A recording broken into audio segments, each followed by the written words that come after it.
You are watching Watches Studio, and in this video we gonna tell about the Samsung Galaxy Watch 4's release date, price, news and rumors. And if you want more information about latest smartwatches, then subscribe to my channel. So let's get started with the video. While the Samsung Galaxy Watch 4 is possibly going to be the next big smartwatch from Samsung, we're not totally sure about that, as the Galaxy Watch Active 4 could be next, or they could come together. The latest news suggests Samsung's two wearable lines, which have previously alternated in release, could launch together in 2021, with big differences to make sure the Galaxy Watch 4 and Watch Active 4 are sufficiently different. This is just the latest of plentiful leaks and rumors that have emerged about the next top-tier Samsung smartwatch, and you'll find them all next. Then further down you'll find our wish list of all the key improvements that we want from the Samsung Galaxy Watch 4. From features that actually work on day one to a better app situation, there's a lot that could be improved for Samsung's next smartwatch, as you'll see below. There are a host of things that we wished were better on the Samsung Galaxy Watch 3, and we outline what's left to improve on the new smartwatch.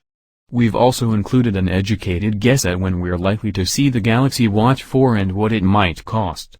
The Samsung Galaxy Watch 3 was announced on August 21 of 2020.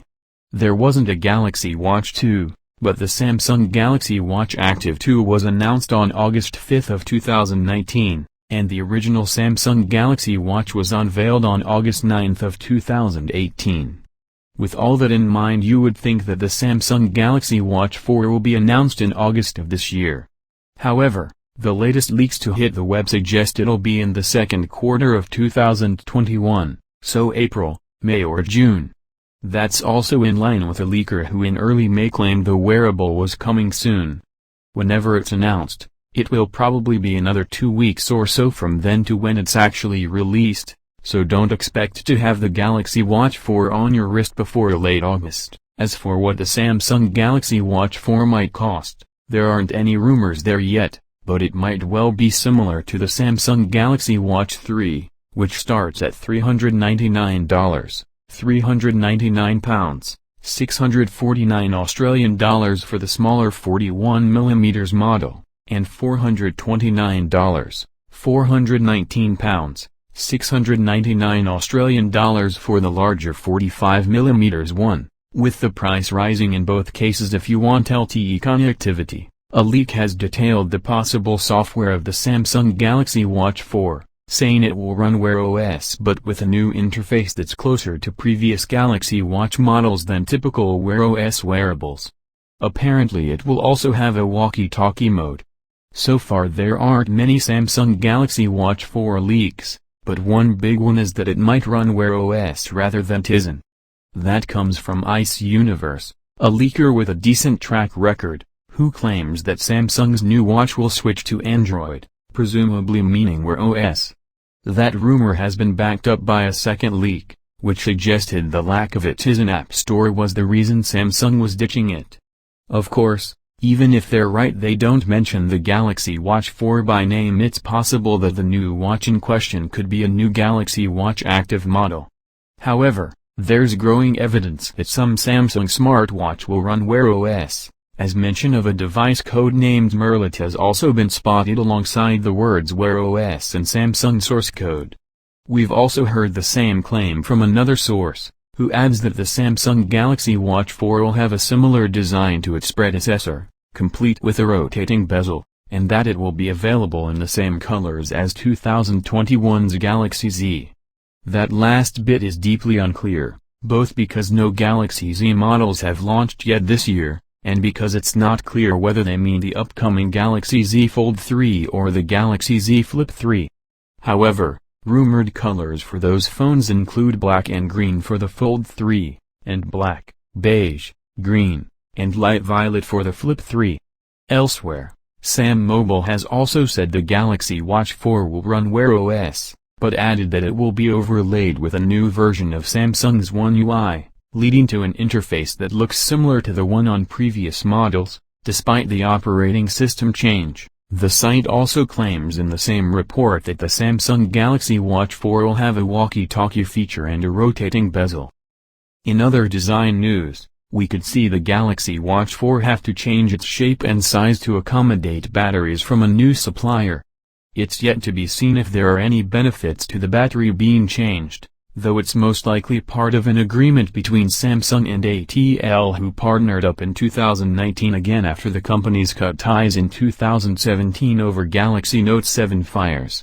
One rumor also suggests an upcoming Samsung Galaxy smartwatch will have a glucometer, for measuring the blood sugar of the wearer. It's not clear if this is for the Galaxy Watch 4 or Galaxy Watch Active 3, or both. Another leak explicitly states that the previous one is wrong, though, and that the Watch 4 won't have a glucometer, so maybe it won't. We've also heard that the Samsung Galaxy Watch 4 may come in 42mm and 46mm sizes, both of which are 1mm bigger than the options on the Galaxy Watch 3. Beyond all that, there are a few things that we can predict. Based on previous models, it's likely that the Galaxy Watch 4 will be available in 2 different sizes, optionally come with LTE, and in all cases come with a heart rate monitor, an ECG, GPS, and a circular AMOLED screen. It will also almost certainly come with a variety of exercise and activity tracking features, along with a swim-safe build, what we want to see in Galaxy Watch Active 4. As excellent as the Samsung Galaxy Watch 3 is, there's always room for improvement, and we think Samsung would do well to start with the following 5 things. First one is lower price, with a starting price of $399. £399, 649 Australian dollars, and a price of $479, 459 pounds, 849 Australian dollars for a 45mm model with LTE. The Samsung Galaxy Watch 3 is far from cheap. In fact, its starting price is higher than that of an Apple Watch 6 in many regions, which seems excessive. So for the Samsung Galaxy Watch 4 we want a lower starting price, perhaps more in line with the original Galaxy Watch, which started at $329, 279 pounds. At the very least, though, we really hope Samsung doesn't further push the price up. Second thing is better battery life. Battery life is a problem with a lot of smart devices, and the Samsung Galaxy Watch 3 is no exception. While its life isn't terrible, it does need charging every 2 to 3 days in our tests. Worse still, the size of the battery and the life it delivers are both actually a step down from the original Samsung Galaxy Watch. So for the Samsung Galaxy Watch 4 we want to see a return to form, with a battery that can go 4 to 5 days between charges. That might be tricky while keeping the wearable slim, but if any company can do it, it's one with the resources of Samsung. Third is a new chipset and more RAM. Smartwatch specs don't move on as fast as smartphone ones do, which is why the Samsung Galaxy Watch 3 uses the same chipset as the original Galaxy Watch. Not only that, but it also has less RAM, at just 1 GB, than the LTE version of the first Samsung Galaxy Watch. While performance is solid, it's definitely time Samsung improved both the chipset and RAM situation. So we want a new one of the former and at least 1.5 GB of the latter in the Samsung Galaxy Watch 4. Fourth is ECG and SpO2 out of the box. Not all of the Galaxy Watch 3's fitness features were active initially. Image credit, Srivatsa Ramesh. The Samsung Galaxy Watch 3 is packed full of health features, including an electrocardiogram, blood pressure monitoring, and an SpO2 monitor for detecting sleep apnea. But none of them were available in all regions at launch. That's because these features each need certifying by regulatory bodies in most countries before being activated in them. But it was a shame to have a premium product where many of its advertised features didn't initially work. So for the Samsung Galaxy Watch 4 we want these features to still be included, but we want them all to be active everywhere on day one. And the last thing is more apps. For its Galaxy Watch wearables, Samsung has opted to use Tizen, rather than Wear OS. That's not entirely a bad thing since Tizen has a lot to like about it. But one area where it struggles even more than Google's smartwatch operating system is apps. As well as only offering a rather limited number of apps, it also lacks some of the most useful smartwatch ones, such as Google Maps. We'd love to see this situation somehow improved for the Galaxy Watch 4, whether it's through Samsung somehow incentivizing developers to bring more apps to its device, or producing more and better apps of its own to make up for the omissions. This is all for now. Keep watching and subscribe my channel for more updates about smartwatches. Hope to see you guys in the next video. Goodbye.